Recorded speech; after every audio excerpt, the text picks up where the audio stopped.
मुख्यमंत्री देवेंद्र फडणवीस यांच्याकडून आज डीबी मार्ग पोलीस स्टेशनमधलं सायबर लॅबचं उद्घाटन करण्यात आलं आहे। सध्या आपण याच सायबर लॅबमध्ये आहोत आणि मी आता आपल्याला दाखवू शकतो कशा प्रकारे डीबी मार्ग पोलीस स्टेशनमधली ही सायबर लॅब आहेत। सध्या आपण बघू शकतो सगळे पोलीस अधिकारी हे या सायबर लॅबमध्ये कामाला देखील लागले आहेत आणि आपण थेट त्यांच्याकडूनच जाणून घेऊया नक्की कुठल्या सिस्टीमवरून काय काय काम होतं।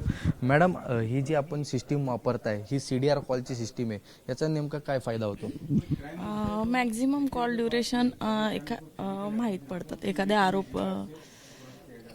सर, तुम्ही काय सांगाल, म्हणजे आता हे जे सीडीआर कॉलची जी ही सिस्टीम आहे पूर्णपणे यातून कसं समजतं? यातून आरोपीचं लोकेशन समजू शकतं आपल्याला। परत आरोपीने यामध्ये कोणते कोणते IMEI वगैरे वापरलेले आहेत तर ते आपण बघू शकतो की दोन सीडीआर सिस्टीमचे इकडे सॉफ्टवेअर लावण्यात आले आहेत। सीडीआर सिस्टीममधून नेमकं आरोपी हा किती वेळा कोणाला कॉल करतो हे देखील या सिस्टीममधून समजतं। पूर्णपणे ही जी लॅब आहे ही अत्याधुनिक लॅब आहे आणि यामध्ये आपण बघू शकतो कशा प्रकारे दोन कॉम्प्युटरच्या सिस्टीम लावून इकडे संपूर्ण काम चालू आहे। आपण बघू शकता इकडे देखील अनेक सिस्टीम या लावण्यात आल्या आहेत। आपण त्यांच्यावर बातचीत करूया। सर, आपण ही जी सिस्टीम आहे ही नेमकी कशा संदर्भात सिस्टीम आहे आपण जी वापरताय ती? सर, ही लॅपटॉपचं जे हार्ड डिस्क आहे त्याचं रिकवर करण्यासाठी डिलीटेड डेटा वगैरे आपण रिकवर करू शकतो त्याचा। आपण बघू शकतो अत्याधुनिक CPU देखील या लॅबमध्ये लावण्यात आला आहे। हा CPU हा या सायबर लॅबमध्ये लावण्यात आला आहे, ज्याच्यामुळे सायबर गुन्हे जे वाढत आहेत हे अधिकपणे लवकर सोडवण्यात येईल। सर, ही जी आपली सिस्टीम आहे या सिस्टीमबद्दल थोडं सांगा। मोबाईल एक्सट्रॅक्ट करता येतो याच्यामध्ये। जो मोबाईल डॅमेज झाला असेल किंवा काही मोबाईल चायनीज आहेत जे आपल्याला सपोर्ट करत नाही, त्याच्यामधलं जो एव्हिडन्स आहे तो एव्हिडन्स कलेक्ट करण्यासाठी आपल्याला हे सॉफ्टवेअर यूज करता येतं। आपण पाहिलं असेल की ज्या मोबाईलमधल्या चिप या डिस्ट्रॉय झालेल्या असतात या इकडे दुरुस्त करून परत त्यातून जो डाटा असतो हा एक्सट्रॅक्ट करण्यात येतो। सर, आपण ही जी सिस्टीम आहे या सिस्टीममधून नेमकं काय समजतं? हे युफेड आहे, युफेड फॉर PC। याच्यामध्ये विविध मोबाईलमधून डेटा एक्सट्रॅक्ट केला जातो आरोपीच्या फोनमधून।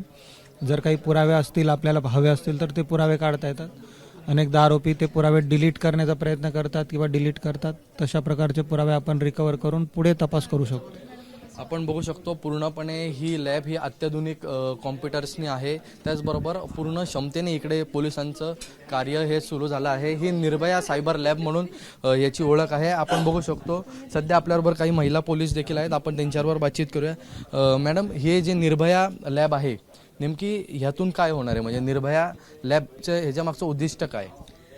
जे ऑनलाईन फ्रॉड होतात त्याच्यासाठी तर खूपच इम्पॉर्टंट आहे। आणि महिलांमध्ये जसं अश्लील त्यांचे फोटोज म्हणा किंवा व्हिडिओ कॉल येऊन मॉब केले जातात किंवा काही त्यांना ब्लॅकमेल केलं जातं, त्यासाठी हा खूप महत्त्वाचा निर्भया म्हणून प्रोजेक्ट आहे की बाबा त्यातून भिण्याचं काही कारण नाही। जरी काही झालं तर महिलांनी न भिता आपल्याला एक 1930 म्हणून कॉल पण दिलेला आहे, त्याच्यावर तुम्ही सांगू शकता, इथे येऊ शकता। असे आपल्या मुंबईमध्ये 5 पोलीस स्टेशन स्थापन झालेले आहेत की जेणेकरून आपण महिला अशा असतात की बाबा असं मॉब केला व्हिडिओ तर कसं जाणार, काय जाणार, भिण्याचं न कारण आहे। ह्याच्यातून पर्याय खूप निघलेले आहेत।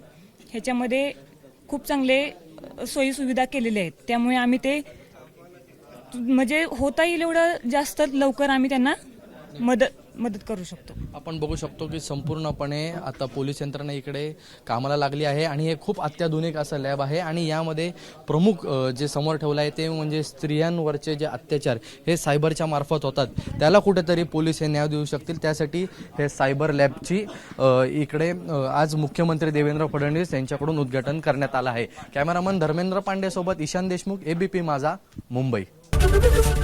ABP माझा, उघडा डोळे बघा नीट।